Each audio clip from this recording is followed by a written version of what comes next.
All right, can I have your attention, please? We're going to go ahead and start with our formal part of the program. Please continue to eat. Enjoy yourselves.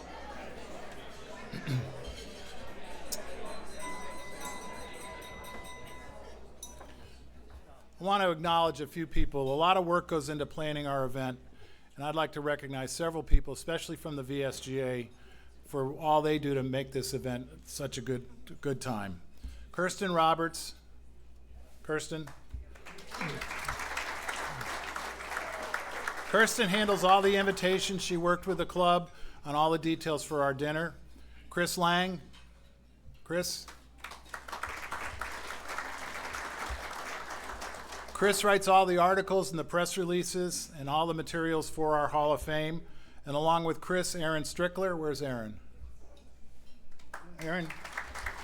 Aaron and Chris worked on the booklet, helped us get that printed. Along with Chris Lang, Chris Palmer.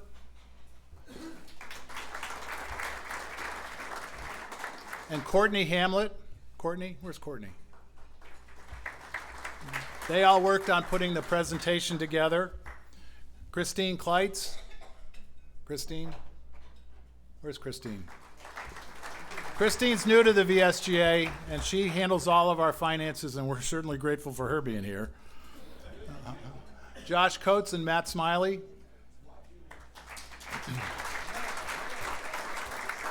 Josh and Matt are involved in all aspects of the planning of this event and all of our Hall of Fame planning. So thank you all for what you've done for us. Thank you. A special thank you goes to my friend Bob Rich, who did the narration for our program tonight. Bob, would you stand, please? Bob's a radio guy and a good friend, and he's done a good job for us. I appreciate it. Also, we're very pleased to hold the event here at Hermitage for a record third time, and I want to thank the staff, especially Emily Donahoe, who is awesome, and Scott for all the work they do. And thank you to the members of the club for letting us use their facilities. We're very, very pleased to be here. Several members of the Virginia Golf Hall of Fame are with us tonight, and I'd like to recognize them. From the inaugural class of 2016, Vinnie Giles and Curtis Strange.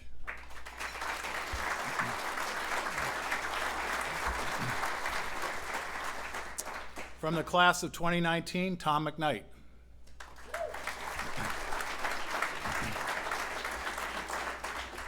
From the class of 2020, Candy Kessler-Comer and David Partridge.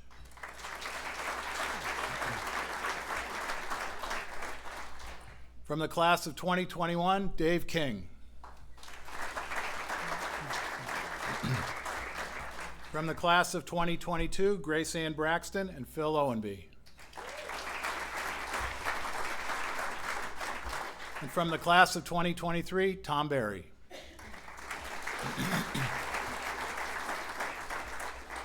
Thank you all for being here. In February of this year, golf lost a great contributor to the game. A member of the Virginia Golf Hall of Fame class of 2022, Galen Hill, had a 43-year career as a tournament rules official and was one of the country's leading experts in the rules of golf. He worked 40 VSGA championships, along with many mid-amateurs, junior stroke plays, and senior amateurs. Galen was the head rules official for the ACC Championship for 26 years and was the recipient of the VSGA President's Award in 2004. On behalf of the Virginia Golf Hall of Fame, we want to express our condolences to the Hill family on the passing of such an iconic contributor to golf in Virginia and beyond.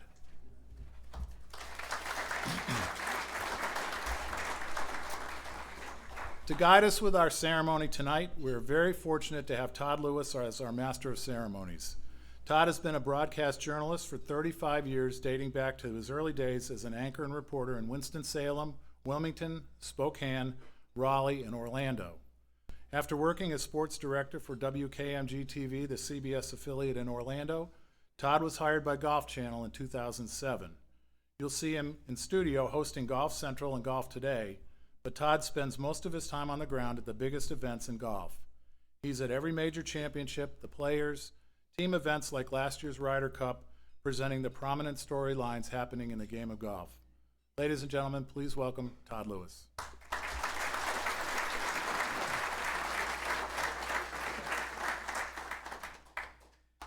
Hi, good evening. How are you?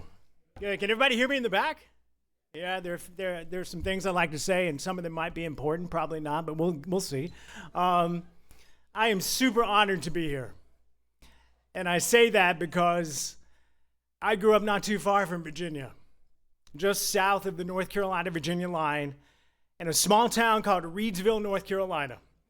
Between Danville and Greensboro sat Reidsville. And I grew up on a farm, dairy farm, tobacco farm. I was out there in the fields. Yes, you are looking at a rare breed. I am indeed a metrosexual redneck. But I loved growing up on a farm. I did. I learned a great work ethic. My family was very modest. You had to work hard to earn your keep. And I fell in love with the game of golf because my great uncle owned a golf course. He owned tobacco fields and he bought a golf course.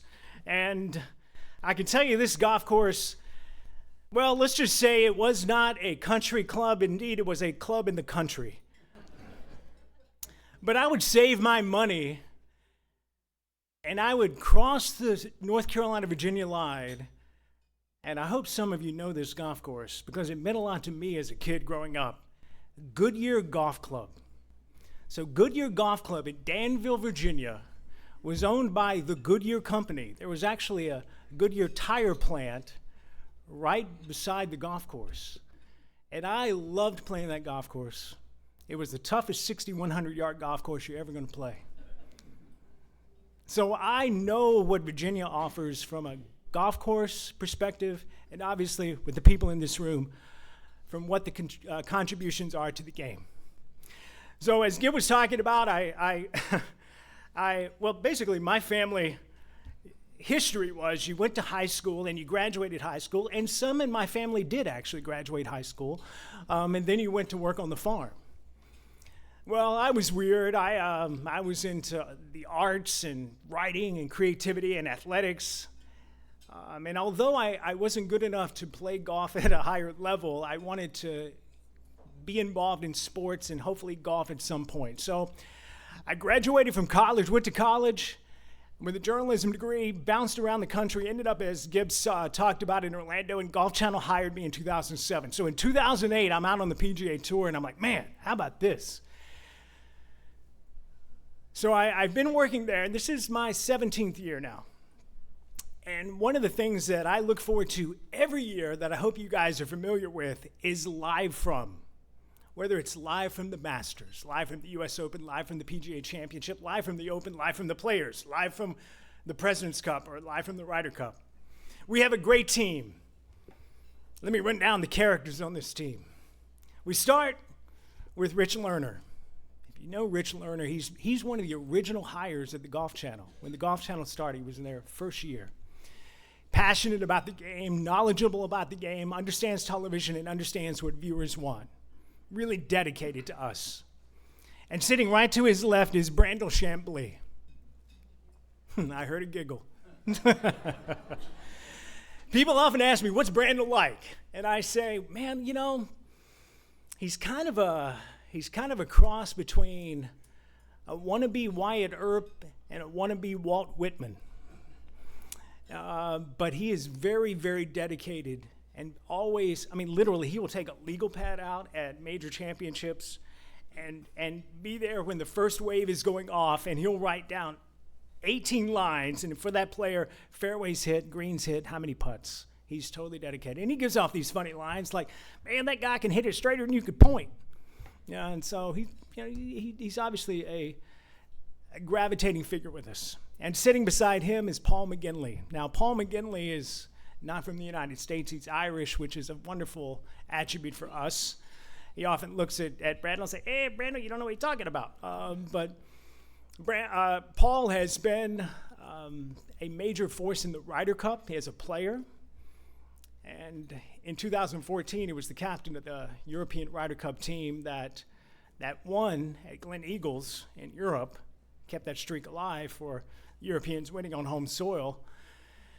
And he revolutionized being a captain, incorporating data and incorporating the right patterns on who plays with who. And the final member, besides myself, is a new guy named Johnson Wagner. If you've seen him, he kind of looks like Freddie Mercury of Queen going through a midlife crisis.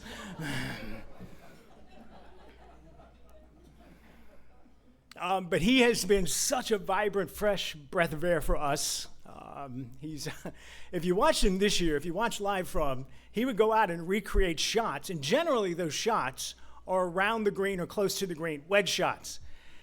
And so far, this year on live from, he's hit a fat shot, he's hit a thin shot, he's hit a shanked shot.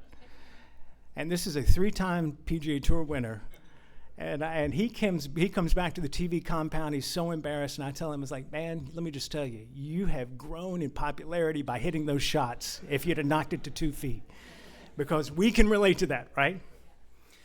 And so my job when I show up at these events is to immediately, I get there on Sunday, I'm on the ground on Monday, and I walk and I talk to the players and I try to find out the stories of the day, and then I report on what's going on. And I try to have connectivity with these players because obviously we, especially at Live From, it's a big week. We want to know what's going on with them. So it is it's a beautiful responsibility I have to make sure that our viewers are informed. As a matter of fact, our entire team is that way. We have meetings in the morning prior to us going on the air that last hours because we're all passionate about servicing our viewers. That's a big word for us, service our viewers, because Golf Channel is not a channel that people stumble across. It's a destination channel. When people show up at the Golf Channel, we understand that person who is watching us wants to be informed, wants to be entertained, and it is our responsibility to service them. And we talk about a variety of stories to kick off Live From, whether it's Rory McIlroy, will he ever win a major again? Whether it's Bryson DeChambeau, is he really being authentic walking around with that US Open trophy? Or as if it's Scottie Scheffler, the greatest inmate in golf.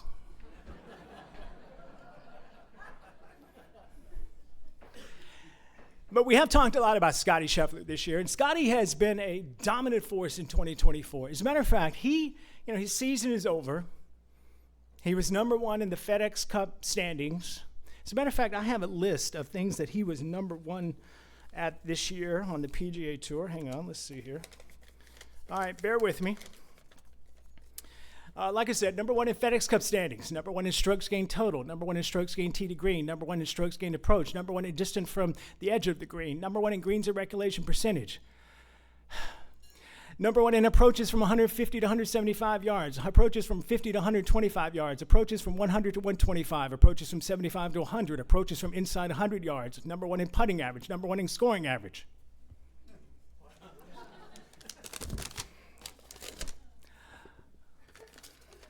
Stand by.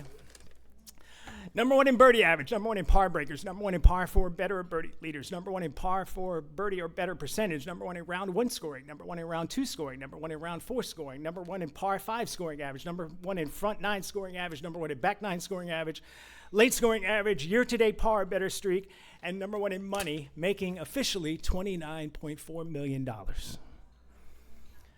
But that wasn't all the money he made, because he won the FedEx Cup, and he also won something called the Comcast Business Top 10, which in actuality, he won, get this year, more than $62 million. Now, to put that in perspective, this is a golfer. Not one starting quarterback in the NFL this season is making that much money. Not Patrick Mahomes, not Lamar Jackson, but Scottie Scheffler earned that much money. So we get to the issue of money. So money has been a topic of discussion over the last few years in golf, with the insurgence of the Public Investment Fund of Saudi Arabia.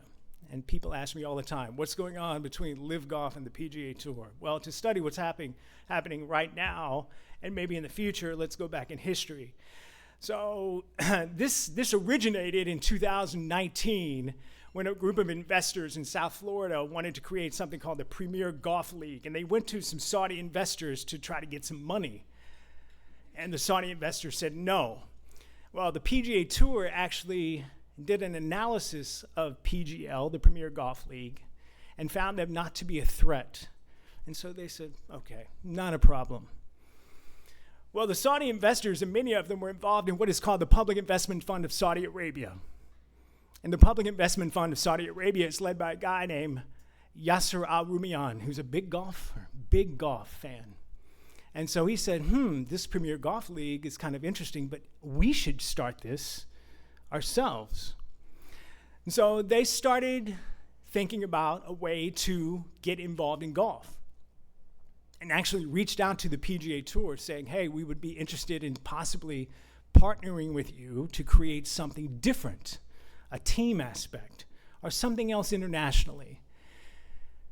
We're playing Monday morning quarterback right now, but the PGA Tour said, we've already analyzed PGL. We're okay. So they didn't take the call. So the Private Investment Fund of Saudi Arabia, which has between $700 to $800 billion in its fund, decided to start what is now Live Golf. And so it has definitely been a disruption in our sport. But now, 16 months ago, we were all shocked when the PGA Tour announced that they have put together a framework agreement with the Private Investment Fund of Saudi Arabia and Live Golf and trying to work something out. So where do we stand right now? Is this deal going to happen? Well, I live in the world of facts. I don't live in the world of opinions, but I can tell you what I know. So the PGA Tour has changed its model right now. If you guys probably know this, there are signature events on tour, these prime events with $25 million purses that have elite players, that have 75 to 80 players. It's kind of a closed shop. And that's their idea. So, okay, we can keep players here in the PGA Tour by having these big money events. But it's a very tough business model for them to sustain for 5 years, beyond 5 years. Although they have partnered with a group called Strategic Sports Group, which is a group that is made up of Fenway Sports, the Boston Red Sox, the Cohen family of the New York Mets, Arthur Blank of the Atlanta Falcons, and they have contributed $1.5 billion to the PGA Tour. Still, it's a tough business model. Conversely, Live Golf, I know they have an endless fountain of money, but they are getting no commercial traction in the United States. None. Just think about it. In this society that we live in, if you are, let's say, hypothetically, Pepsi, and Live Golf goes to Pepsi, hey, we want you to be our title sponsor for Live Golf. Well, Pepsi would say, wait a minute. If we align ourselves with you, considering the history of Saudi Arabia, we may, from a business perspective, alienate the gay community, alienate women, and let's not forget about 9/11. So because of that, in the world's top market, the United States, Live Golf is getting nowhere. They have a fraction of the ratings compared to the PGA Tour. So in essence, it has been a disruption over the last 2 years, but right now, both sides are somewhat suffering. And unfortunately, the fans are kind of turning away a little bit. Although this is the most, I would say right now, from a participatory perspective, golf is no greater than it ever has been in time. So what happens? It's a great question. There's a lot of tentacles in this, including the fact that we have an election coming up next month, that the Department of Justice has to approve any kind of deal, and who sits in the Oval Office may have an influence of that. So there's a lot of things going on. But I do believe something is going to happen. I do believe that this is opinion. I do believe that there is going to have to be a deal for both sides to prosper. And I do think that golf maybe right now may not be the best it's ever been, but we're not far from it. So I'm asking all of you to kind of do what we do. Let's not think about the broader pictures like, okay, things aren't going great, but let's try to service the game, which you guys have done. But let's think about that. What can we do to service the game, no matter how big or how small? And I think that hopefully golf will be in a better spot in a few years, maybe months, who knows. But many people here have serviced the game, and that's why they're being recognized in the Golf Hall of Fame for Virginia. I want to talk about that and what this honor means to those individuals and how honorable it is for everybody to be in the room. Of course, the Virginia Golf Hall of Fame is pleased to return to Hermitage Country Club for the third induction ceremony to be held here. And we also inducted the class of 2018 and the combined classes of 2020 and 2021 at Hermitage. Hermitage has occupied this location in Goochland County since 1973. It is the host of the annual Valentine Invitational, one of the region's top mid-amateur championships, and was the site of Arnold Palmer's final professional victory. That is the Crestar Classic on the Senior PGA Tour. Hermitage is the only club in Virginia to host a major championship, that being the 1949 PGA Championship, which was won by Sam Snead. That took place at Hermitage's old location in Henrico County, which is now occupied by Belmont Golf Course. We would like to thank Hermitage's General Manager, Stephen Burkhardt, the PGA Director of Golf, Matt Evans, and Catering and Sales Manager, Emily Donahoe, for their contribution to the evening's ceremony. By the way, information on tonight's inductees, along with those inducted in previous classes, can be found on the virtual Virginia Golf Hall of Fame website, which is a place you can visit from anywhere on the planet without even having to take a step. The mission of the Virginia Golf Hall of Fame is captured in the phrase, recognizing excellence, honoring heritage. And tonight, we plan to do just that. The Virginia Golf Hall of Fame opened its virtual doors in 2016 at the Omni Homestead Resort. 6 legends of Virginia golf comprise the Hall's inaugural class: Sam Snead, Curtis Strange, and Lanny Watkins, all in the World Golf Hall of Fame. Vinnie Giles remains the only amateur in history, by the way, to win the U.S. Amateur, British Amateur, and U.S. Senior Amateur Championships. Chandler Harper was a major champion who was an institution in the Portsmouth golf scene until his death at the age of 90. Clyde Luther was one of America's most renowned experts on the rules of golf and a past VSGA president. Together, these 6 formed an impressive inaugural class.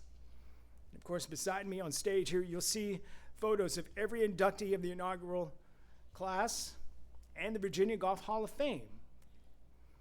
And you'll find their names on the back of your commemorative booklet. And as we embark tonight on inducting our 9th Hall of Fame class, I want to point out that you can visit the Virginia Golf Hall of Fame website to learn more about all the fabulous members who have been inducted.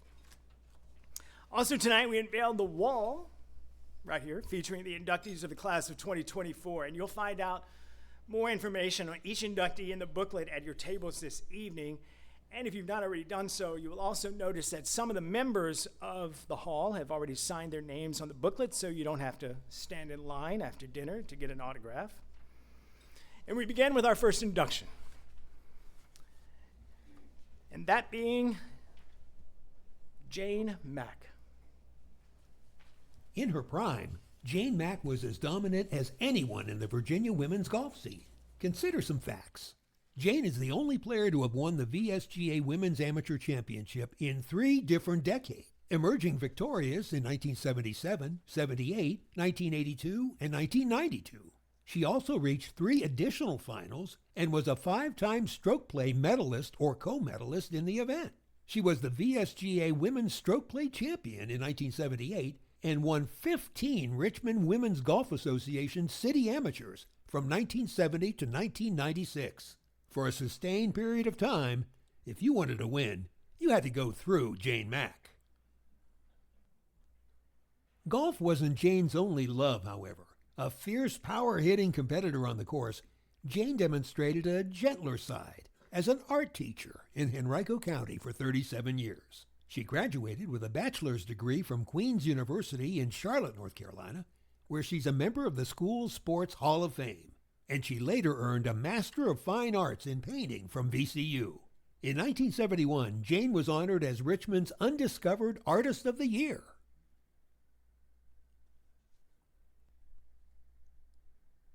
Mack told Jim Dusabella, the author of the book Par Excellence, that having a love for art always helped with my golf game. I'd find that after a day at school, I could go to Willow Oaks Country Club, go down by the river, and get totally lost. I see golf courses as beautiful places I gravitate to.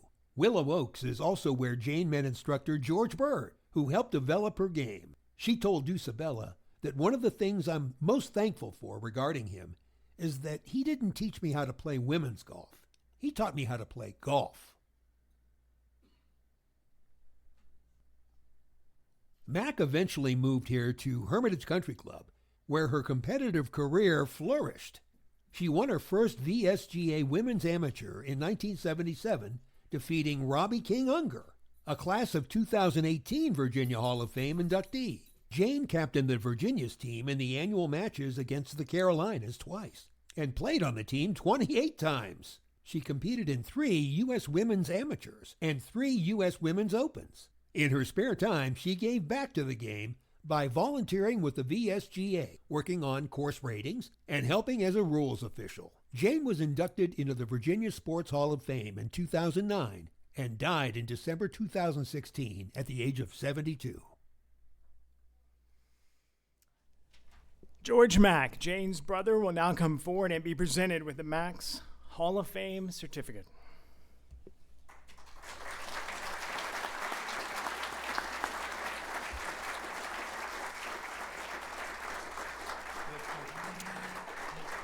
The Virginia Golf Hall of Fame is proud to induct Jane Mack as a member of its class of 2024 in recognition of many years of excellence and outstanding contributions to the game of golf in Virginia and beyond.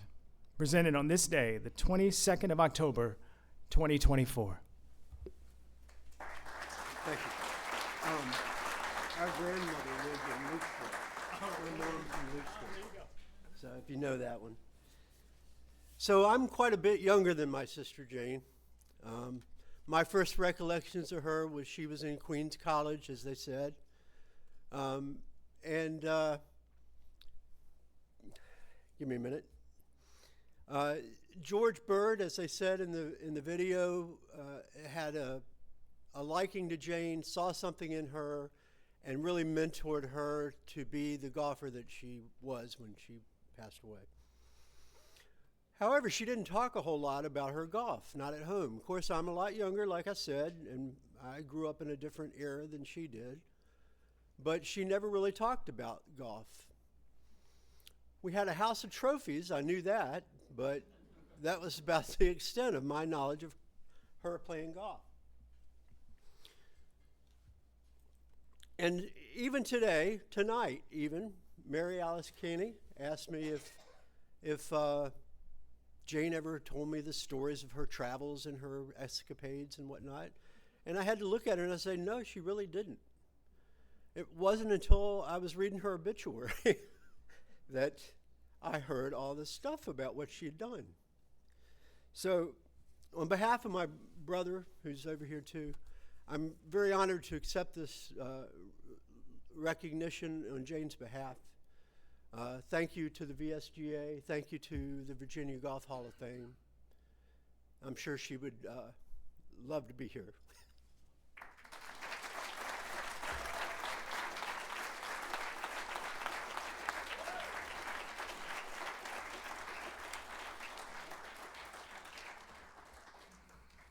George, thank you.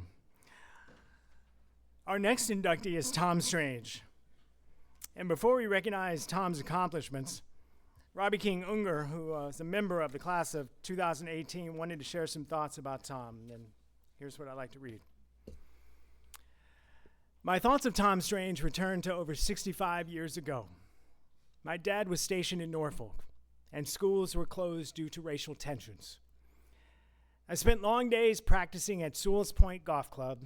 Dad thought I was building in some bad habits, and even with Ben Hogan's book in hand, he couldn't figure out how to fix me.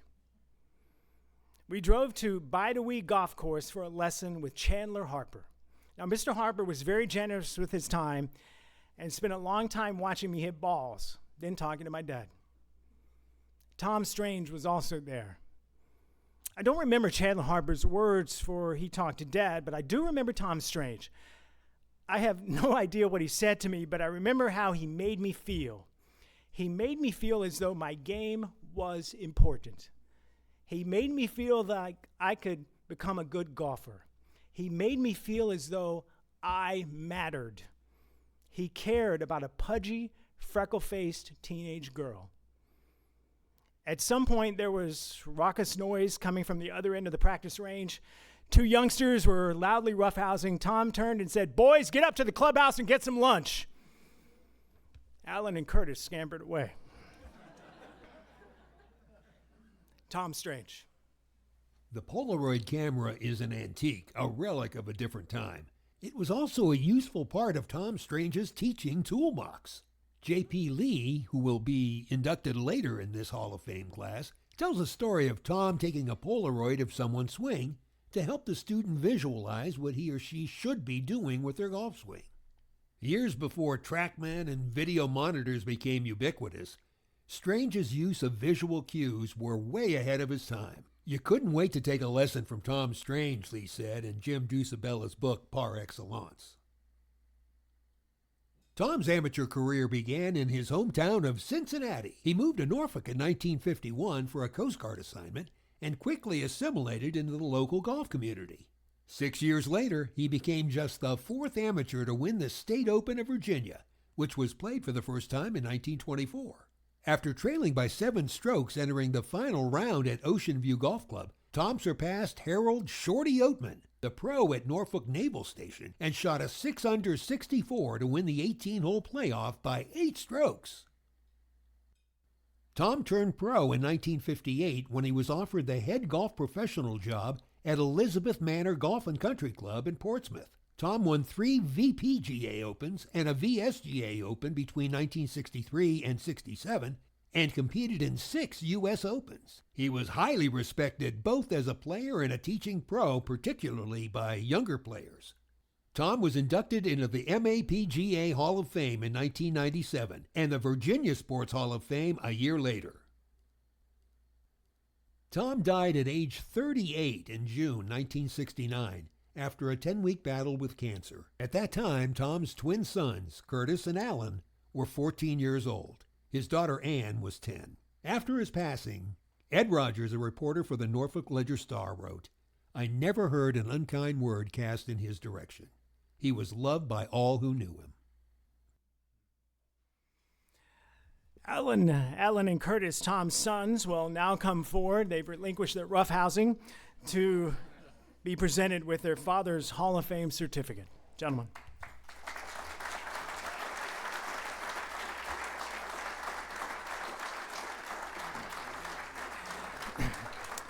The Virginia Golf Hall of Fame is proud to induct Tom Strange as a member of its class of 2024 in recognition of many years of excellence and outstanding contributions to the game of golf in Virginia and beyond.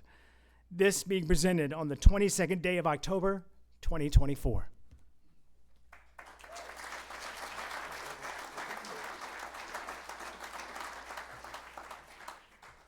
Thank you, Todd. Thank you, Gib. Very nice. Very nice. This video brings out a little emotion and a lot of memories. But these pictures and captions you just saw are only a part of the bigger story. So Curtis and I are going to try to bridge that gap tonight a little bit. To Rob Younger, you were a friend of Dad, a great player, and we wish you could be here tonight. Thank you for your kind words. What a great lady. I'd also like to introduce someone tonight that's in the audience. She's been at many of the events that have honored Dad over the years, and she should have, because she's Tom and Nancy Strange's daughter.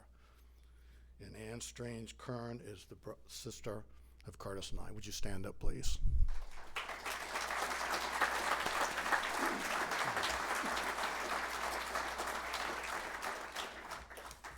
Didn't think I could do that, did you?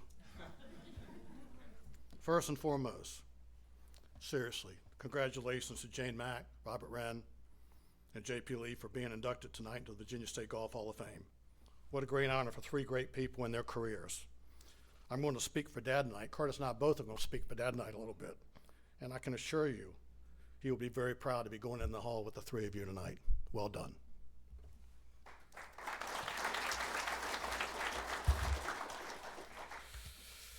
I'd be remiss if I didn't mention some of Dad's old friends who have been elected to the hall and gone before him. I think he would have liked the idea of joining them, and I bet the feeling would be mutual. Chandler Harper, what a friend of the family after Dad passed. Jack Isaac's a great friend of Dad's. Sam Sneed, someone Dad admired immensely. Lou Worsham, Winslow Spencer, an old amateur from the Tidewater who was good friends with Dad, Bobby Cruikshank, and of course, Rob Younger again. But I'm going to tell you a little story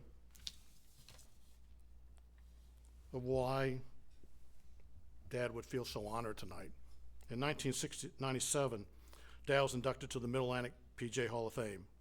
The family was a bit of a shock. It wasn't on our radar. He'd been gone for 28 years, and we didn't know if anybody still remembered. But Dick Johns, the executive director of the MAPGA, did remember. We'll always be grateful to Dick and the MAPGA chapter for honoring Dad and acknowledging his career. Little did we know what was yet to come. The next year, he was inducted to the Virginia Sports Hall of Fame. What a hell of an organization. A little less of a shock, but again, still a surprise because we did not expect it. And now at 55 years later, Dad is honored again. The fact that people haven't forgotten, the fact that his record is still worthy of consideration.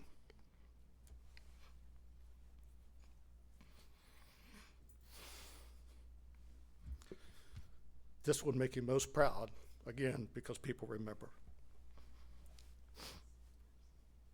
There's only one regret I have, a small one, that Dad never got a chance to compete, befriend, mentor, or just get to know the next generation of competitors, champions. Many of you in this room may have known of Tom Strange and never had a chance to compete against him. Players such as Vinny, Tom McKnight, David Partridge, Keith Decker, champions of our generation, never got to know him or compete. And of course, his two sons. He had much to offer. So I'm done here. I'm gonna let Curtis finish the story.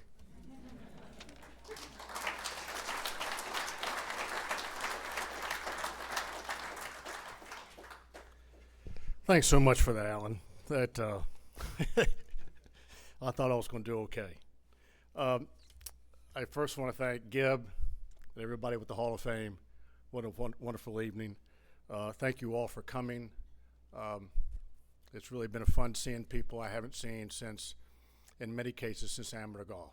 So it brings back a lot of memories. Congratulations to JP, Robert, and Jane Mack family for this honor. It's well deserved. We've known each other for a long time, some of us. I'm going to go back a few years to where this all started, spring of '53.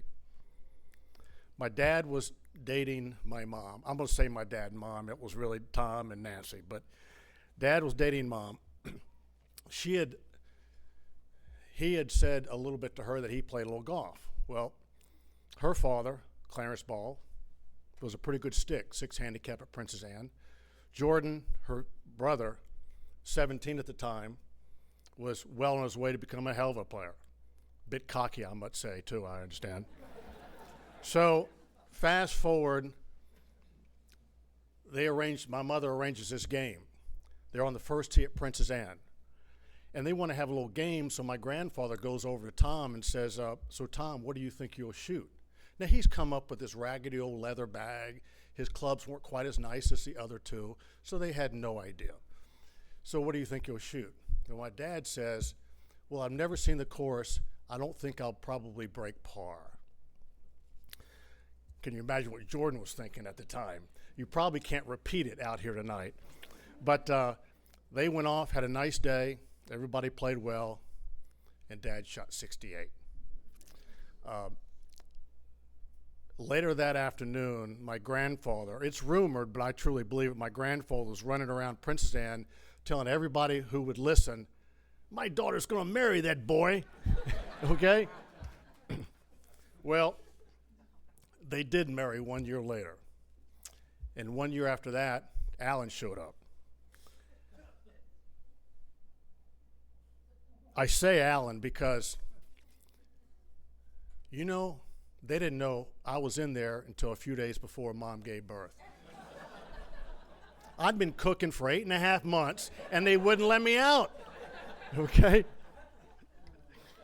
But sure enough, 4 minutes later, I arrived, and our parents' life changed forever. And arrived 4 years later. As I said, Dad shot 68 that day, and because he continued to play at that level his entire life, that's why we're here tonight. Alan and I were, a brief story, Alan and I were sitting around this afternoon talking, and what in the hell would have happened if Dad would have shot 78 that day? You would be here, but we three probably wouldn't be here, okay? But anyway, I want to go back and say when I stood up here years ago with Vinny and Lanny to go into the hall with Mr. Harper and Sam Snead and our favorite Clyde Luther, I said how much I admired and respected all of them growing up and how much I learned watching all of them. Well, I hope all of you know that there was one man more important than anybody, a man I respected, idolized, and loved very much, our dad. What a tremendous honor this is for our family to be here tonight. Even though it's been 55 years, his spirit and his legacy remain a guiding force for all of us and always will. The Virginia Golf Hall of Fame has given each of us a chance to reminisce, and it's been fun. And in my case, it always seems to revolve around golf. I remember going to the golf shop with Dad, opening it up when I was just 9 years old. I would go back, sweep out the bag room, load the drink machine, sweep the outside, run the carts, get them all prepared as Dad prepared the shop. It was a long day, but when you own the golf shop, back in the day we owned the golf shop, and 32 carts, you stayed all day. That's about when, many times we were getting ready to leave about 6:30 or so, and a guy like J.P. Leigh would show up, wanted to play a quick 9. But if he had the cash, we had the keys for the cart, so we let him go, okay? It was fun back then.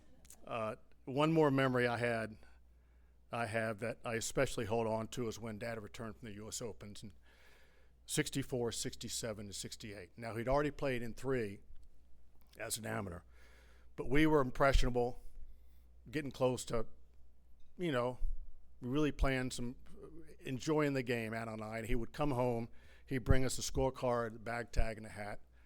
But more important to me were the stories, who he played with, who he saw, and what he thought of everybody. Because of those times, the U.S. Open has always been a big deal in our house. Dad had a quiet goal that not many people knew about, that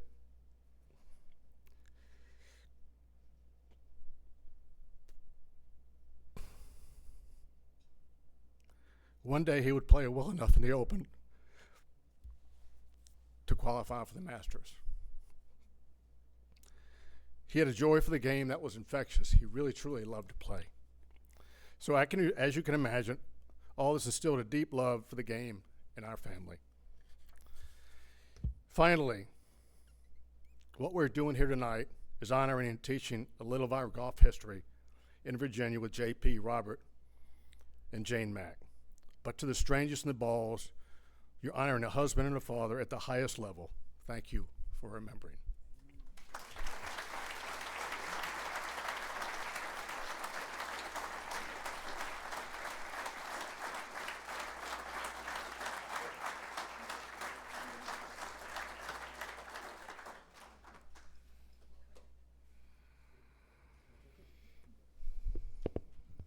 Alan Curtis, thank you so much for sharing that. Our next inductee is J.P. Leigh.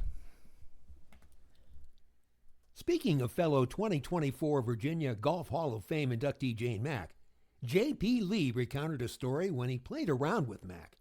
The first time I played with Jane Mack, I called my dad and said, "Dad, even Jane Mack hits it farther than I do."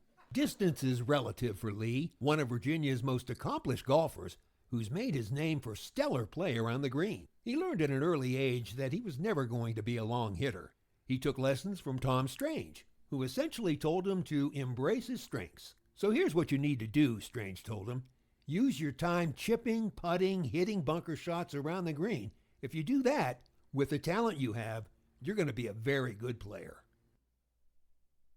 Stranger's prediction has been backed heartily by Leigh's career performance. JP has competed in VSGA tournaments for 65 years, starting at age 12. He participated in every state open from 1997 to 2012, before and after the VSGA and the VPGA merged their state opens in 1985. JP was a consistent presence at the VSGA Amateur, qualifying for match play 32 consecutive years. That success led to multiple appearances on rosters for the Virginia's Carolinas and the Virginia-West Virginia team matches. Leigh played collegiately at Old Dominion University and was so successful that he was the Monarchs' first golf All-American. He was inducted into the ODU Sports Hall of Fame in 1984. JP spent 5 years as a professional before regaining his amateur status, and during that time he was the low pro at the 1972 VPGA Open and served as an assistant pro at Elizabeth Manor Golf and Country Club and Sleepy Hole Golf Course. Upon his return to amateur competition, he shined, winning the VSGA 4-ball championship with longtime ODU golf coach Murray Rudisil in 1978 and the VSGA Mid-Amateur Championship in 1982. He won 4 consecutive VSGA stroke play titles from 2003 to 2006. Oh, and about that distance, new technology has helped Leigh keep up. He recently put a shaft in his driver that weighs only 40 grams, giving him 15 extra yards off the tee. "I'm hitting the ball as far as I did 15 years ago," he said. You can also learn something when you're 77 years old, and you can keep winning. Leigh's success continues today. He teamed up with Glenn Morris to win the 75-plus division Super Senior 4-ball championship in May, giving him 10 VSGA victories in his career. The power-hitting JP Leigh will now come forward and be presented with his Hall of Fame certificate and medal.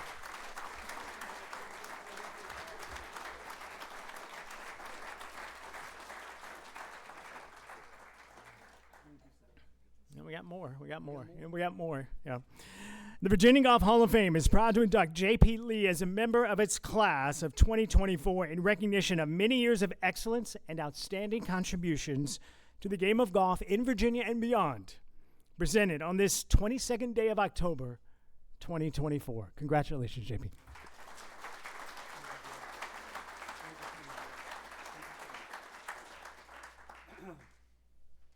Well, again, I played in my first VSGA event 65 years ago.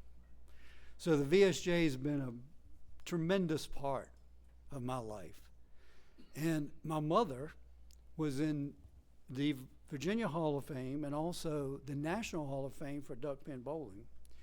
And my dad was one of the 3 or 4 men that started the Eastern Amateur.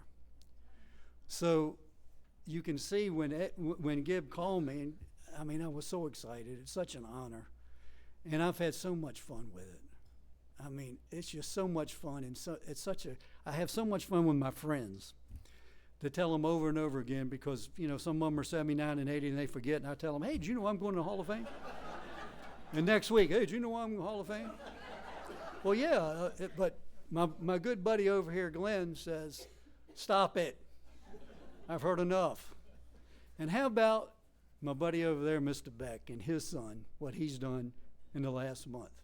The only Virginia golfer ever to win the USGA Mid-Championship. So I know they've been on cloud 9. So congratulations, Gary.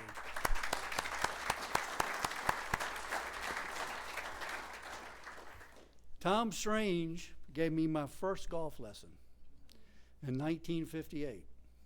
And as you've heard about Tom before, when you're a young boy like I was, and you can see it in somebody's eyes that cares about you. And he did. He helped me, he gave me tips. But a lot of people don't know Tom could hit all kinds of shots, trick shots, and it was amazing what he could do. And I was there for his first championship, 1958, in the Eastern Amateur. I was there for his other championships. And he was such a wonderful human being. But he comes up to me one day and he says, JP, can I give you some advice? I said, sure. As you heard in the video, he said, you need to spend a lot of time around the greens, chipping, putting, and not just normal chips. I'm talking about closing the face down and doing flops and all that stuff. He said, because if you do that, you'll be a very good player because you're never going to be a long hitter. I said, well, thank you, Mr. Strange. So I go home to my dad that night. I said, Daddy, Mr. Strange said I'm never going to hit it long. And my dad didn't say anything because he knew too. But 6 years later, Tom was at Bow Creek, and that was the 1964 the Virginia State High School Championship was there. And Bow Creek's a perfect, Curtis, you know it's a perfect golf course for me. And I hit it, thank you. Alan, thank you. So I just kind of dinked it around and chipped and putted, and Tom was watching the whole time. And after it was over and I won, he comes up to me and he puts his hand on my shoulder and he says, I guess you did what I asked you to do. And I did. What a wonderful, wonderful human being he was. And next year, they had it there and I won it again. And this particular time, at the end, they were taking pictures and my hair was messed up. And Tom says, come here. Takes my hat off. He said, you got to look good when they take your picture like that. He was just such a wonderful, wonderful, wonderful human being. And Robert Wrenn, I was there and played in every tournament that he won in Virginia. And you always look at how people conduct themselves. And Robert always conducted himself, and he was such a gentleman, but he's also a great player. And after he went from his amateur career, we watched him in his pro career, and he played so well. And then he did a wonderful job announcing. But he's always had that ability. He's always been kind. He's always been generous. He's always really given everything you can give to represent Virginia like you should. And then there was Jane Mack, as you heard the story. I played with her 40-some years ago, and Jane was just as nice as she could be. We were playing at Country Club of Richmond Country Club. And of course, after 4 or 5 holes, I said, oh my gosh, here's somebody else that knocks it by me. Well, but she was a wonderful, wonderful person. Now, there's about 4 stories that I want to get off my chest tonight. You're already laughing, Giles, because you know what's coming. I've been wanting to tell august folk like this what I went through. And Marvin Vinnie Giles is one of them. Well, when I was 15 years old, Vinnie was 19, and we played in the first round of the Virginia State Amateur. And to my problem, the night before, we had heavy rains. And so I shoot 40 the front 9. Vinnie shoots 31, beats me 9 down. And Robert, on the 10th tee, I thought for a moment that I saw just a twinkle of empathy. But Gib, I did not. It didn't last as long. Boom, he hits it that far, beats me 10-8. For those of you who don't know what 10-8 is, that's a whooping. That's about as whooping as you can get. Well, Marvin has always called me Junior. So he comes and puts his arm around me and he says, Junior, let's go have some lunch. I said, Vinnie, we just had breakfast an hour and a half ago and lunch is not for 3 more hours. And then I got another one about Mr. Marvin Giles. Mr. Dave Catterton, the captain of the Virginia Carolina teams, paired Vinnie and I quite a bit together, and we did very well. We never lost. But this one particular match in North Carolina, I don't remember who we were playing, but I'm always chatty, talking to the guys from North Carolina. We're talking about family, we're talking about football, we're talking about anything. And we get on the second hole, and Marvin comes up to me about this far from my face. And he says, Junior, today is grind day, not friendly day. So I said, yes, Vinnie, yes. And then my good friend Keith Decker, who's not here, we had a Virginia Carolina team match here. And David Catterton was going to pair us an alternate shot because we had the Valentine, and he said, "You're chipping so good. I think you can help Keith." And Keith says, "Yeah, I'll agree to it." So we had a dinner, just a team dinner that Friday night. And Keith, my wonderful friend, wonderful guy, raises his hand and says, "Coach, everybody, if I'd have known a couple weeks ago that I was going to play with JP, I'd have played with my mother and hit her tee shots." Now, Tom McKnight, that's uncalled for. You can't do that. But I had to go through that. And then my friend Wave, as he said, and Steve Isaacs. This is another great one. I was paired with Steve Isaacs in a mid-championship about 20-some years ago. And Steve has always been a wonderful striker of the ball. I'm talking about hitting it good, hitting a lot of greens. But we were paired that day, and he turned a 68 into a 78. The only thing I can say is putting was like a Freddy Krueger nightmare. And so when we got through, I got Bob Rotello on speed dial. So I called Bob. I said, "Bob, I've seen something today. It's messing me up.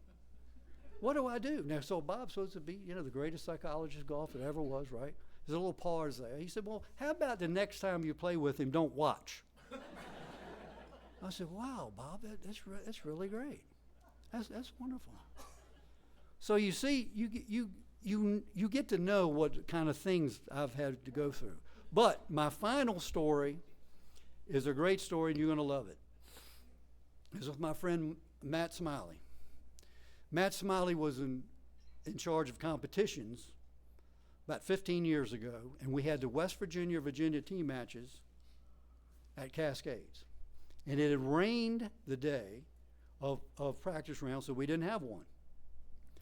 So we're having dinner that night, and this is the first time of the West Virginia team matches that they had a super senior, and I was ready to play. I was chosen to play. So we're having dinner, and Matt says, "I'm not really sure about where to put the tees for you seniors."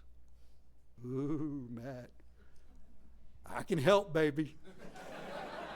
I can help. And I did. And so we're playing in our first match, and we get to the 9th hole, and the guys we're playing with, "Where's the tee? It's usually up here." I said, "Oh, it's on the other side of the ravine." And they said, "Who in the world set this golf course up like this?" I said, "Oh, Matt Smiley did." He did it. And little JP Lee Curtis Strange had driver sandwiched at number 9.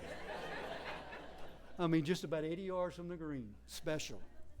So you can see how the VSJ has been such a great part of my life. I mean, I've met so many wonderful people, so many friends. The VSJ has enabled me to play such wonderful courses, to meet so many wonderful folk. And so it's such an honor for me to be inducted tonight. And I don't know what else to say other than the VSGA is a wonderful organization. And the executive director, Matt Smiley, if not the best, he is the best executive director that the VSGA has ever had.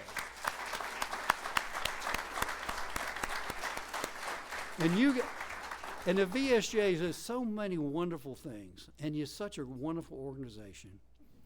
And I go back and think, with Tom and Curtis and Alan, I refereed basketball. And I even refereed some of Curtis's basketball games when he played at Princess Anne. Of course, he will tell you, and anybody will listen, he was a great point guard. But I saw it. He was a good point guard. And Alan was a wonderful quarterback for Princess Anne. So, to conclude, this has been so much fun for me. I've enjoyed it. My family enjoys it. And I just thank the VSJ so much. And may the Lord bless each and one of you here tonight. So thank you very much.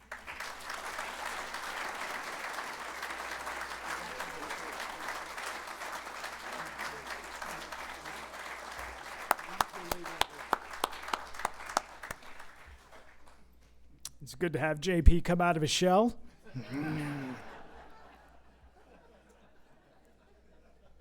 Congrats. Well said. Our next inductee is Robert Wrenn. Many have come close, including Tiger Woods, but no one was able to match the dream 4-day run Robert Wrenn had at the PGA Tour's Buick Open in 1987. That year, Wrenn posted a score of 26 under 262 to finish 7 strokes clear of Dan Pohl and win his lone PGA Tour title. That victory in Michigan was especially satisfying because Wrenn won while his parents were there to watch. The Buick was one of 308 PGA Tour events Wrenn competed in between 1982 and 1988, a run that included 15 top 10 finishes and 3 runner-up showings. Wrenn's impressive golf career began as a boy in Richmond. He won the first of 3 Richmond Golf Association men's titles in 1976, a year before he would claim his lone title in the RGA Junior Boys Championship. Wrenn also won RGA Amateurs in 1980 and 1981. Robert was a 4-year All-Atlantic Coast Conference player at Wake Forest, capping his amateur career with a win in the Trans-Mississippi Amateur. He then turned professional. Once there, he found quick success. In 1983, Robert won locally, taking home the VSGA Open title, and internationally, claiming victory in the Indonesian Open on the Asian Tour. Wrenn's 12-stroke victory in the 1991 State Open of Virginia remains the record for margin of victory in the event. After his playing days were over, Robert stayed in touch with the game as a television broadcaster. He served as a roving reporter on the ground for ESPN's broadcasts and later CNBC before those broadcasts were transitioned to Golf Channel. Wrenn continues to dabble in broadcasting, serving as color commentator for CBS 6's coverage of the State Open of Virginia. Fun fact about Robert: just before qualifying for the PGA Tour for the first time in 1984, he won the European qualifying school in Spain. But once he qualified for the PGA Tour in La Quinta, California a few weeks later, Europe was off the table, and Wrenn's dreams of competing with the world's best on the PGA Tour were realized. He called his career a great ride, adding that he has fond memories of all the years competing professionally. We now ask for Robert Wrenn to come up and be presented with his Hall of Fame certificate and medal.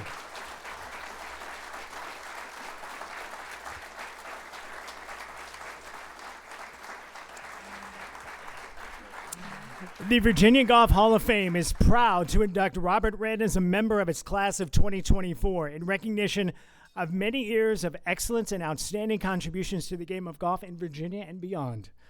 This being presented on the 22nd day of October, 2024. Congratulations.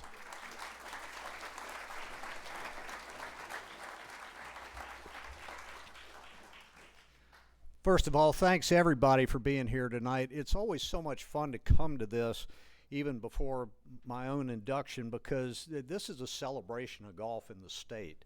And to be around people like Curtis was saying earlier, you know, there's some people that he hasn't seen since back in the amateur days.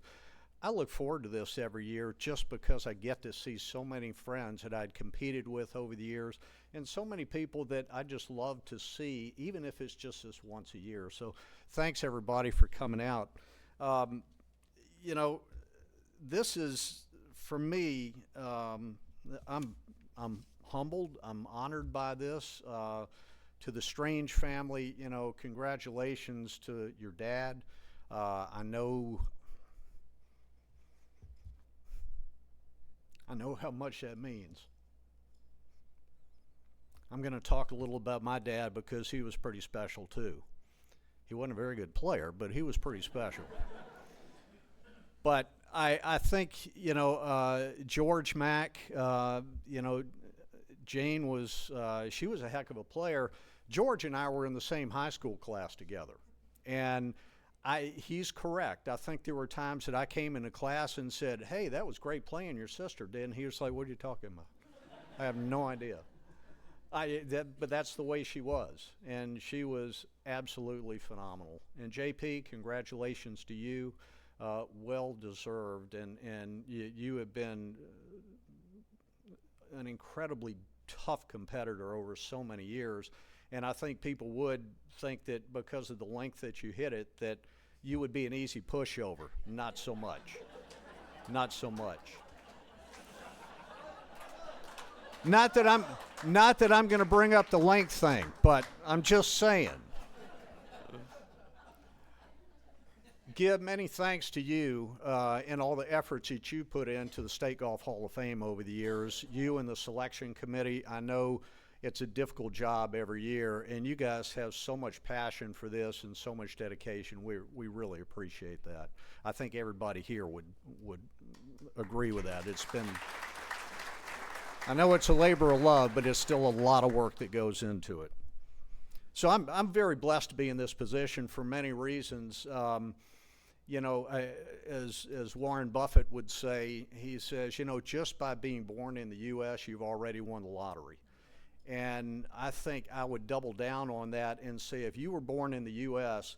and you were privileged enough to be born into a family that was a member of a private club that gave you full access to the practice facilities and a golf course, you've got a home run ahead of you. All you've got to have at that point is 100% desire to get better, and you've got that opportunity at that point.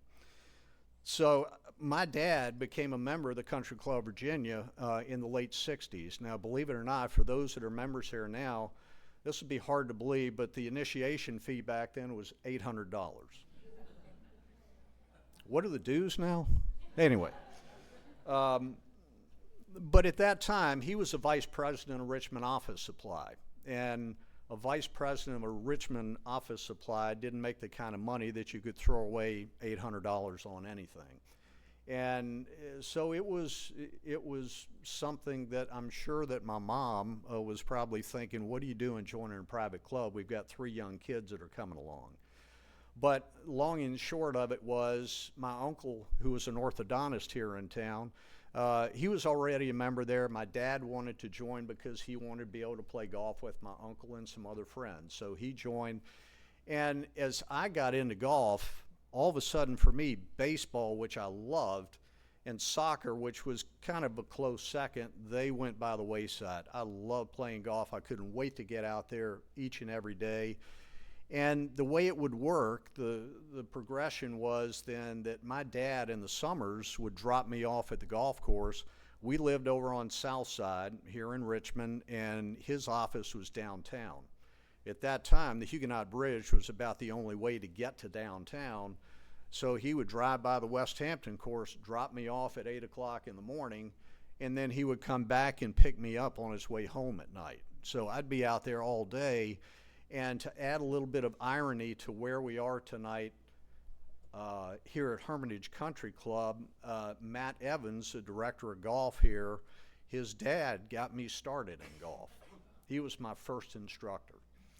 And since then, there have been countless instructors. Hey, they didn't have a lot to work with. Come on. But I went to see the best. I saw Jimmy Ballard when Curtis was seeing him. I saw David Ledbetter for a few years, Butch Harmon. They never could figure it out. So, but I felt blessed just to be able to be in that position, have an opportunity to try to get to the tour. But with my dad being a member, I knew that pulled some of the resources from the family away from my 2 sisters, Leigh and Susan, who are here. Susan actually went on to play golf at Meredith College. But I knew that it pulled time and money away from other things that the family might want to be doing. But my game started to show some signs of success when I did win the city amateur here when I was 16. I had good fortune at a couple of different stretches along the way that were really fortuitous for me, because one of those was at the city amateur. Steve Isaacs and I were tied. It was at Willow Oaks Country Club. Steve was a Willow Oaks Country Club member and one of the best players in the state. And we were tied after 18. The second hole at Willow Oaks is a par 3, and Steve hit a terrific shot in there, hit it about 2 feet above the hole. And I had 2-putted for par, and it was almost a foregone conclusion Steve was going to make this putt and win the city amateur. And as it turned out, he didn't put his best stroke on it of the day, and he missed the putt, and I went on to win on the 4th extra hole. Well, because of that win, then the next step was there were some colleges that started to take notice. And I really wanted to go to Wake Forest. But I knew, Curtis was a few years ahead of me at Wake. I remember following him at the U.S. Amateur here at the James River course in 1975. I saw that Wake Forest bag, and I really wanted to have one of those. A few years before that was Lanny Watkins, and I'm sure that Curtis looked up to Lanny as another Virginia player that was having, at that point, great success on the PGA Tour. He was one of the best players out there by then.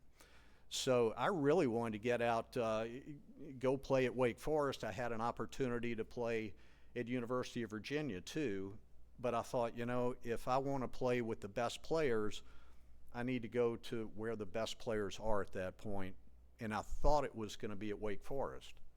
The challenge was between my junior and senior year in high school, Jesse Haddock, the Hall of Fame golf coach, left Wake Forest to go to Oral Roberts. And along with Coach leaving, there was an exodus of future Hall of Fame players that left with him.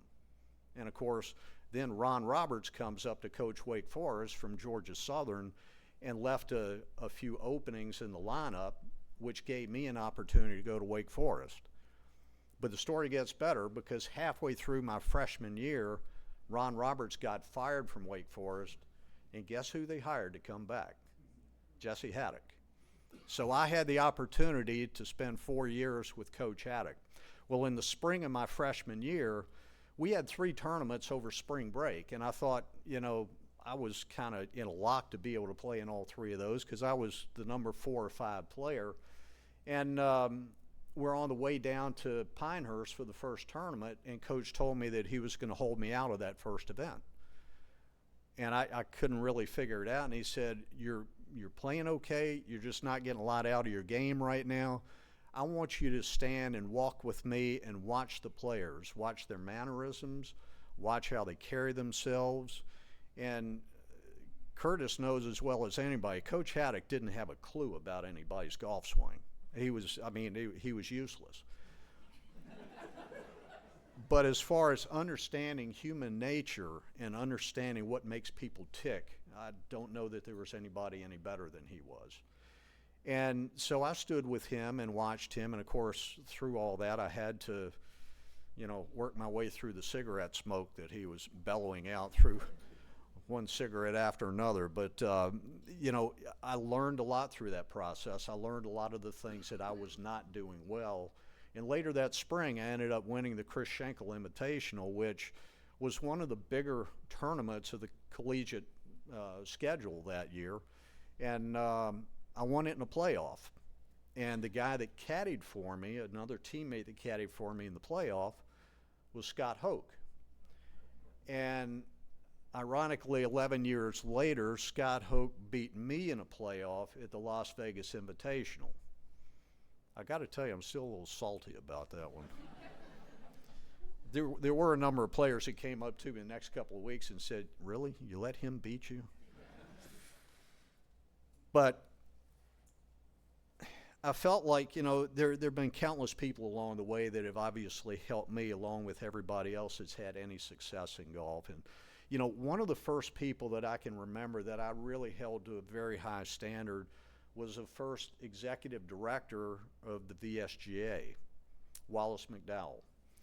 And Wallace, and the reason I bring him up is going into my last year of junior golf, I was qualifying for both the State Am and the State Junior. They had a 36-hole qualifier for the State Am, so the first round of that was the State Junior qualifier. So we get through, it's at Branner Mill Country Club. I go to the 17th hole. It should have been a foregone conclusion that I get through this qualifier. I was, thought to be one of the top 2 or 3 favorites to win the State Junior that year and have an outside chance at the State Am too. And I get to the 17th hole and I hit it to the right. Long story short, I took a bad drop. And the guy in the group behind me, after we had finished up, told Wallace, hey, pace of play was slow. He was irritated about a lot of things. And he said, Robert Wrenn took a bad drop out there on 17. And so Wallace doing the right thing, he approached me.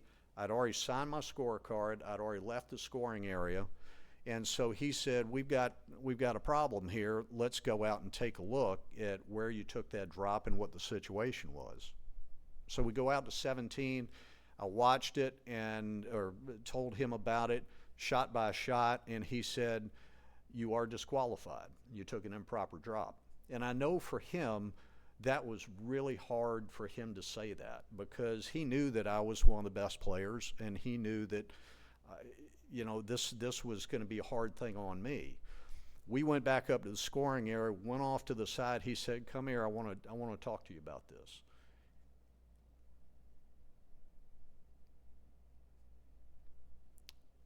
That was really important for me to hear, because he took me to the side and he told me, you need to own this. Don't let this define you as a player. You need to own it. And he said, you are going to be a better player for this. And I tell you what, going home that day, I'm like, I don't even know what I'm going to tell my dad about this. This was worst thing possible that could have happened to me at that point. And it turned out to be one of the best things because of the way he asked me to handle it. That was 47 years ago. And I still remember it like it was yesterday. So the second person I talked about was Coach Haddock, and he gave me a lot to work on. And Coach was one of those people that once he's in your life, he's never not in your life. And he was the cool thing about Coach was, for me, he always believed in me. And it was kind of weird, because I always had what I called a high maintenance golf swing. I needed to play a lot. I needed to practice a lot to stay on top of it. And Coach was, he said, I think you're going to be able to make it on tour. And he said, it's not going to be because of how you hit it. It's going to be because of the way you think. It's going to be because of your work ethic that you put into it, and you're a great putter. And because he believed in me, that counted for so much. He had coached so many great players, from Lanny to Curtis to on, Gary Hallberg, year ahead of me. That may have been his best coaching ever, is how he ever kept Gary Hallberg in college for 4 years. Unbelievable. I met my wife Kathy through work. And a lot of you might wonder, how the heck did you meet her through work? Well, Kathy worked for Vinnie Giles, Vernon Spratley, and Dave Merrigy at Pros Incorporated, and they were my management company. And so in those days, we kept it pretty hush-hush as we were dating. But, they were so great to me. Pros Incorporated will always have a soft spot in my heart, not just because of Kathy and I. We've been together 35 years now. That was some of Vinny's best management right there. But they gave me so many great opportunities, and later on, Gift Breed, when he joined up with Pros Incorporated, they gave me so many great opportunities in managing my career. I can never thank them enough for that.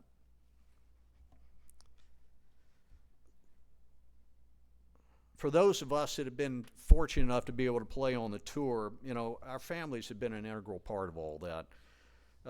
Playing competitive golf, especially at the professional level, is very, very difficult. And it's not just because of how deep the fields are.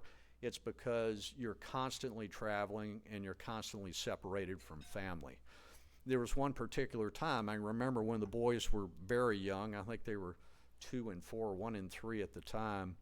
And we had just decided, you know what, it's never easy when you've got the family out with you, especially at that age. You got a crib with you, you got all the stuff with you. And so we decided it's best if Dad just goes out to the West Coast and plays that first stretch by himself, and they won't reconvene in Florida. Well, I was in Phoenix Open at the time, and I call home, and we had about 2 feet of snow here. Phoenix and Richmond and 2 feet of snow were not ideal when you've got 2 kids that are with Mom by herself. And so I hadn't been married that long, a few years, but I thought at that point, it's probably not best if I told her I got a sunburn today. But it's not lost on me as to how hard that was. Tuck and Joe, my 2 sons, were too young to really remember much about the PGA Tour. Tucker played in the father-child tournament down at Disney once or twice and had a great time doing that. But they do remember some about the telecast, and you guys came out to a couple of events and had breakfast with Chichi Rodriguez one day, and I'm still not quite sure what he said to you guys, but and you got to meet and spend some time with Arnold Palmer, which was pretty special. And by the way, I still have those pictures whenever you want them. But I would typically fly home on a Friday night if I'd missed a cut on tour. And as Curtis knows, if you're doing television, you never miss a cut.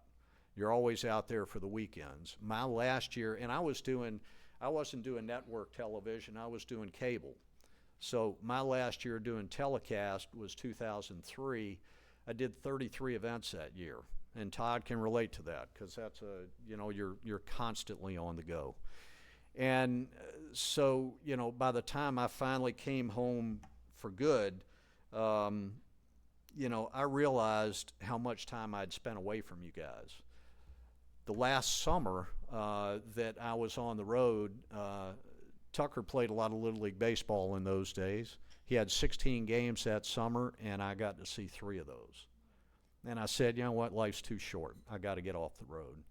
And I haven't regretted it one bit ever since. So, lastly, my father, Bob Wrenn. To know the guy was to love the guy. Today, he would have been 97. Today. So that's kind of ironic as well when we're talking about dads and what they meant to you in golf. He was a funny man. He loved a good joke. He loved a good steak, even if he was the one that burned it. He loved a bourbon and a cigarette, usually both at the same time. And he loved following me around on a golf course. In fact, all you had to do to find out where Bob Wrenn was look a couple of 100 yards down the fairway from where I was and look for wherever the smoke was coming out from behind a tree. There was Bob. So I learned a lot about golf from my dad, but not in the same way that the strangers did. My dad had always said, just watch what I do and do the opposite, and you might be a good player. But he always encouraged me to play golf because he thought, golfers are typically people with strong character, they're honest, they're fair, they have strong discipline, and when you're a kid and you play golf, one of the great attributes to it is you learn how to converse with adults. And that's something that, to me, in our current generations is kind of lost. And I admire what the VSGA does with kids and their golf, what the First Tee does, because it re-entrenches those values of being able to talk with adults. And I think we need to really press that on the kids. But my favorite story about my dad, and then I'll let it go after this, took place in 1988 at Pebble Beach. Curtis was a part of this.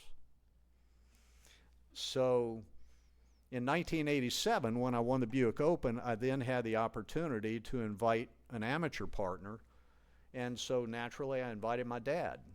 And I hadn't told him about this going into Christmas of '87. So I'd gotten him a rain suit because, as you might be aware, at Pebble Beach, occasionally it rains a little bit. So he opens up this box and sees this rain suit, and And he's like, what's this for? If it's raining like this, I ain't out there. And I said, well, I just want to let you know I'm inviting you to be my amateur partner. Right away, he couldn't wait to get that thing on. So we go out there, and that was his second best golf day of his life. His first best happened on February 3rd of '88. Because my dad and I, if you can picture this, and those that have played Pebble Beach will gain a real appreciation for it.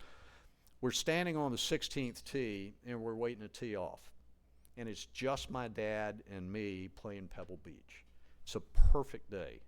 I mean, not a cloud in the sky. So we're standing there on the tee, waiting to tee off, and we hear this rustling down in the brush, and up over the edge of the tee comes Curtis. Well, back in those days, they had this thing called the Merrill Lynch Shootout, and it was the top 10 players in the field, and it's an event where each hole there's one player that's eliminated, and Curtis got eliminated on the second hole, and so he comes up on the tee and says, oh, hey, would you guys mind if I join you for the last 3 holes? And I can see the wheels turning in my dad's head, and he's like, let's see, won the money title last year. He went to Wake Forest like my son did. He's a fellow Virginia. Hell yeah, get up here, let's go. So we go down 16 and we play 16. My dad is he's so happy he doesn't know what to do. Well, again, for those that have played Pebble Beach, you realize that, the shootout now has shifted over to the 3rd hole, and we are going from 16 green to 17 tee. Well, to get from the 3rd green to the 4th tee, you have to cross over at that point. And there are probably 1,500 people watching the shootout. So we go over the 17th tee, and Curtis, my dad, and I are sitting there waiting, and all of a sudden you hear this rustling, and through the crowd, here comes another player to 17 tee, Tom Watson. I'm like, wait a minute, you can't make this up. He had just won the U.S. Open there a couple of years earlier, chipping in on that very hole. So we get up there, and he says, do you guys mind if I play 17 and 18 with you? Really?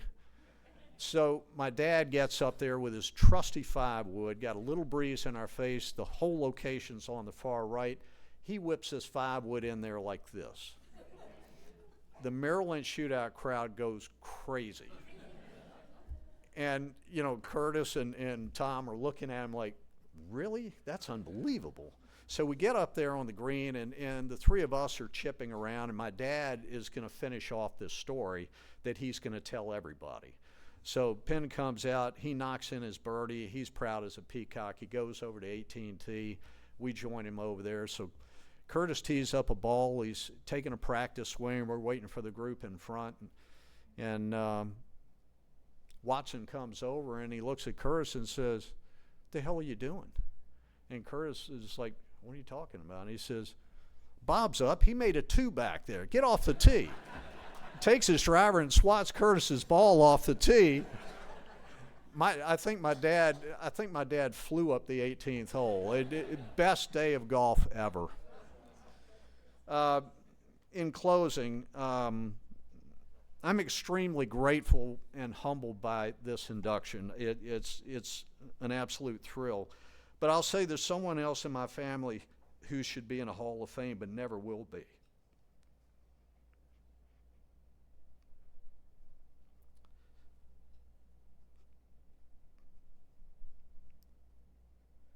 There is no Hall of Fame for her work.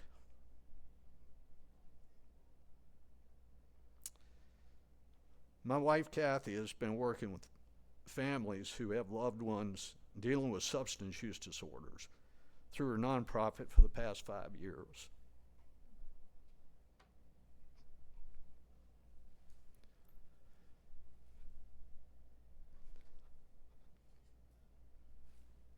You continue to, oh, stop. You continue to amaze and inspire me for the work that you do with these families when they're under the most duress they can ever face. Your work matters, and you're damn good at it.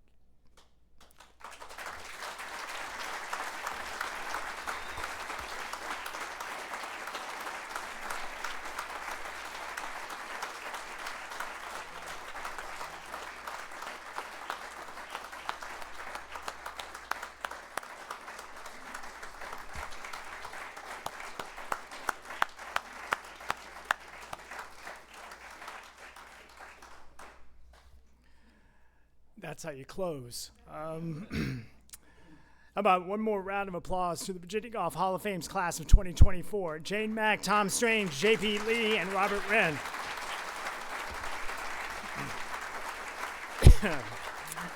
Please look for an announcement of the class of 2025 next spring. We will also announce the location and date for next year's induction ceremony. Going a little off script here, Gib. Thank you so much. Gib called me or emailed me actually first off and invited me to be a part of this evening, and it's a huge honor. It's right. It's one of my highlights of my career at the Golf Channel. And I want to close by saying this: I've never been in this club, and I walked around the back, and I was checking out, what this facility is about and what the members are about. And, we get caught up with, what you see in the media and politics and blah, blah. I'm not getting into that. But there seems to be in our society an epidemic of me. What's everybody doing for me? And as I was walking around, I saw, families walking off, getting an emergency 9. I saw kids with one of the assistant pros getting a putting lesson. And it reminded me about how this game is about we.